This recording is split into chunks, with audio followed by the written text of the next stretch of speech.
Atenção! Começa agora uma teleaula de matemática do ensino médio.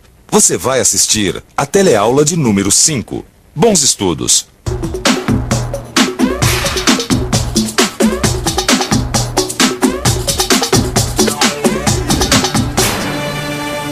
Atenção, nós temos aqui esse quebra-cabeça. Eu quero ver quem consegue, movendo exatamente 2 palitos, transformar essa figura aqui em 4 quadrados iguais, sem sobrar nenhum palito. Quer tentar?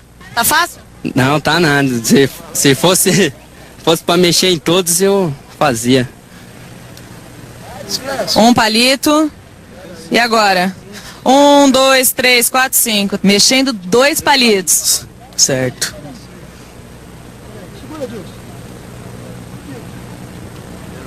Um palito.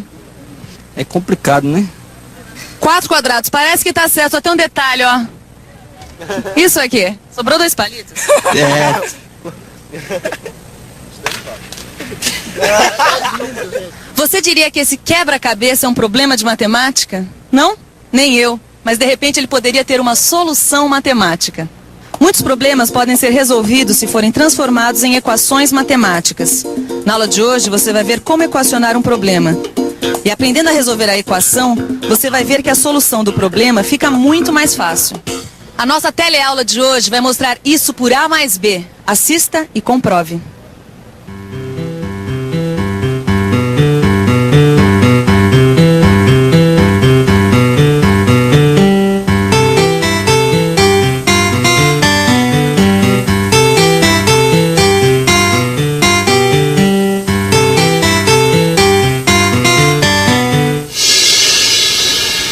O que você acha? Nós já sabemos que a geometria lida com figuras como esta. Mas como o problema pede que a gente mexa só com 2 palitos, ele lida também com números. Aí, trata-se de um problema de aritmética. E agora? Vamos pensar um pouco? Vamos pensar um pouco. O que está faltando é equacionar o problema. Quer dizer, tem que escolher quem vai ser a incógnita. Depois, é só montar a equação e encontrar o x do problema. Onde foi mesmo que eu vi isso? Já fui convidado para ser estrela do nosso cinema. Ser estrela é bem fácil, sair do Estácio aqui é o x do problema. Ah, é isso aí, o x do problema. Bom, nós estamos vendo aqui 5 quadrados iguais feitos por palito de sorvete. Eles estão grudados. O nosso problema é o seguinte: mexendo apenas 2 palitos, como transformar 5 quadrados em 4 quadrados iguais? Então vamos ver que figura esses 4 quadrados vão formar. Sim. Se a gente souber isso, vai ficar muito mais fácil descobrir quais os palitos que a gente deve mover para resolver esse quebra-cabeça. E o nosso problema também. Claro. Bom, 2 quadrados juntos podem ser formados de 2 jeitos. A. Os quadrados não têm um lado, ou seja, um palito em comum. Assim, ó, 2 quadrados sem lado comum. Ou então, eu posso fazer isto. B. 2 quadrados com um lado comum. Ah, viu? Uma diferença numérica. No caso A, precisamos de 1, 2, 3, 4, 5, 6, 7, 8 palitos. Já no caso B, precisamos só de 1, 2, 3, 4, 5, 6, 7 palitos. Não precisa ser tão exibida, viu? Nós economizamos um palito porque esses quadrados são vizinhos, têm um lado comum. Acontece que o nosso problema é formar 4 quadrados sem sobrar palito. Então, Cidinha, qual é a pergunta que nós temos que fazer para resolver esse problema? Não diga, eu sei. Tanto a Cida quanto a Cidinha já descobriram qual é a pergunta crucial para resolver o problema. E você, o que acha? Se para fazer 2 quadrados sem um lado comum, precisamos de 8 palitos. Se para fazer 2 quadrados com um lado comum, precisamos de 7 palitos. E se no quebra-cabeça nós precisamos transformar 5 quadrados em 4 sem tirar nenhum palito, a pergunta é: Quantos palitos nós temos? Nós temos 16 palitos. Se cada quadrado usa 4 palitos. E se vamos formar a figura com 4 quadrados... E se nós não vamos deixar que 2 quadrados sejam vizinhos de parede, quer dizer que tenham um lado comum, vamos usar 4 vezes 4, que é igual a 16 palitos. Agora é só ir tentando, mexendo apenas 2 palitos, formar 4 quadrados com 16 palitos e chegarmos até onde nós queremos, não é verdade? Isso mesmo. Então vamos lá, vamos lá. Vamos lá.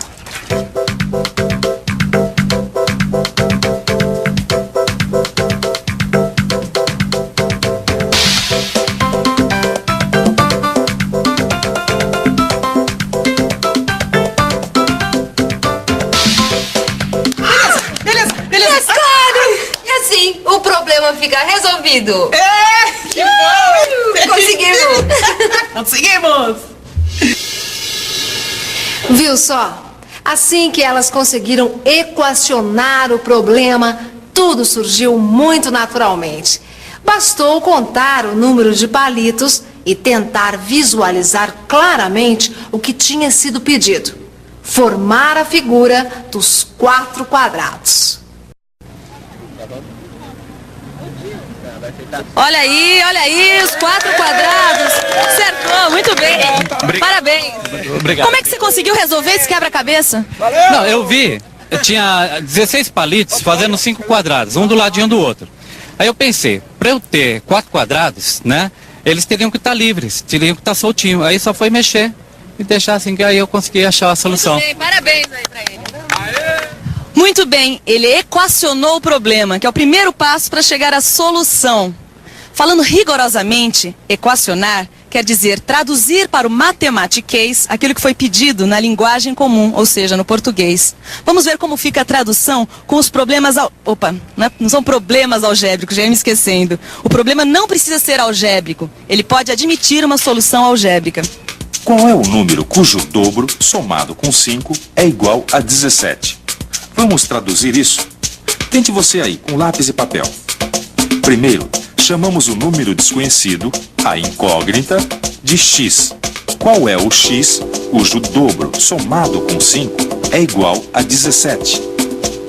Dobro, nós sabemos, é 2 vezes o mesmo número. Então, qual é o 2x que somado com 5 é igual a 17?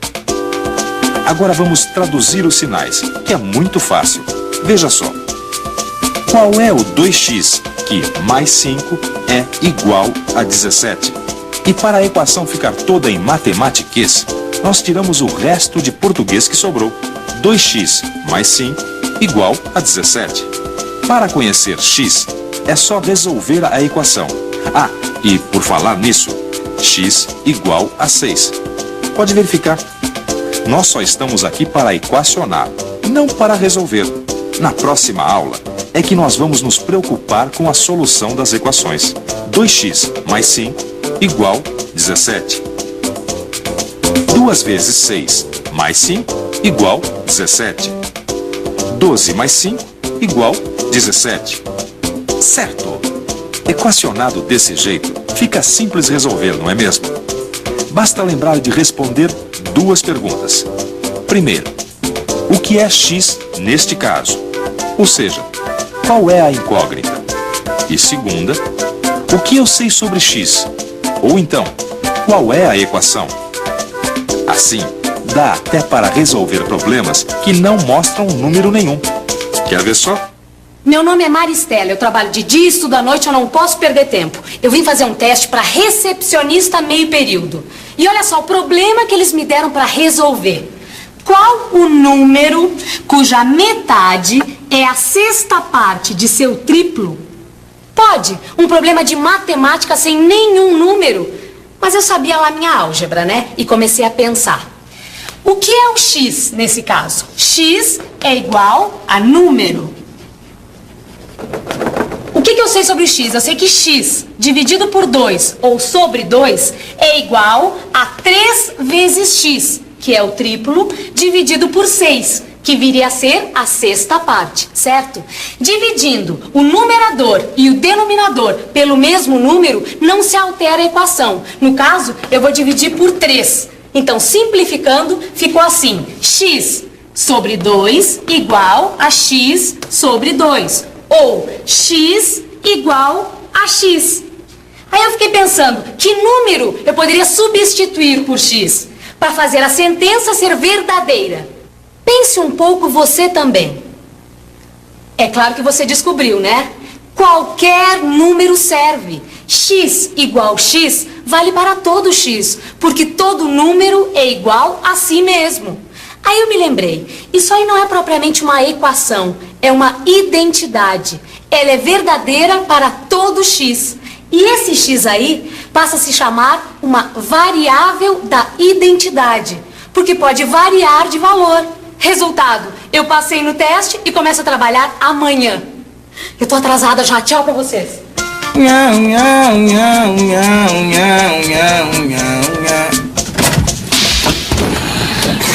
Com licença. É toda? Ai, meu Deus. Bom, vamos seguir em frente. Então, já que a senhora é tão boa assim em álgebra, quem sabe a senhora podia me ajudar num probleminha que eu tenho aqui. Porque o marcador de gasolina aqui do meu carro, ele tá errado. E eu precisava ter uma ideia de quanto que é esse erro para eu poder calcular quantos litros de gasolina eu vou colocar para não parar no meio do trabalho, não é verdade? Claro. Então, é o seguinte. A última vez que eu abasteci, o marcador estava no 3/4 de tanque. E foram 10 litros para abastecer. E eu sei que o tanque cheio cabe 50 litros. Então eu precisava saber, se a senhora pudesse me ajudar, qual que é a porcentagem desse erro e se esse erro é para mais ou para menos. O que é x nesse caso? Eu acho que x é o volume que havia no tanque, em litros. É o que eu não sei e preciso saber. Mas eu sei que x mais 10 é igual a 50. Logo, x é igual a 40. Agora, nós queremos saber o erro e o erro percentual. Só que o volume que o marcador dava era igual a 3/4 de 50, que é igual a 37,5. Assim, o erro é igual a 40 menos 37,5. Isso é 2,5 em 40 litros. Certo. Mas e como é que eu acho o erro percentual? Aí nós vamos ter que fazer uma regra de 3. E em vez de procurar o erro em 40, nós vamos procurar em 100 litros. Veja só, 2,5 está para 40, assim como y está para 100. Então, multiplicando em cruz, nós temos 2,5 vezes 100 igual a 40y.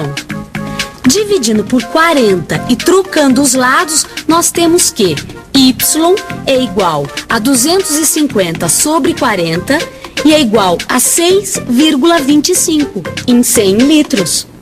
Veja só, senhor, o erro percentual do seu marcador é de 6,25 litros em 100 litros. Isso quer dizer... Não, 6,25% para mais ou para menos? Para menos? Por quê? Porque 3/4 do seu tanque são 37,5 litros. O senhor colocou 10 litros. Então, se o seu marcador estivesse certo, o tanque teria ficado com 47,5 litros. Só que o tanque ficou cheio. Logo, o marcador estava dando 2,5 litros a menos. E atenção, se liga aí que é hora da revisão. Na teleaula de hoje, nós vimos que é importante equacionar os problemas. Assim, a resolução fica mais fácil. O primeiro passo para resolver um problema é perguntar: o que é x neste caso? Quem é a incógnita? Em seguida, temos que perguntar: o que eu sei sobre x? Qual é a equação? Aí, é só prestar bem atenção para apontar exatamente o que o problema pede e dar a resposta certa. Isso, pode parar aqui, ó. Aqui, nesse portão. Isso. Muito obrigada. Ai, meu Deus. Onde será que eu enfiei minha carteira? Não tem pressa, não. Enquanto a senhora procura, eu vou ficar aqui equacionando o caminho que tem que fazer para pegar menos trânsito.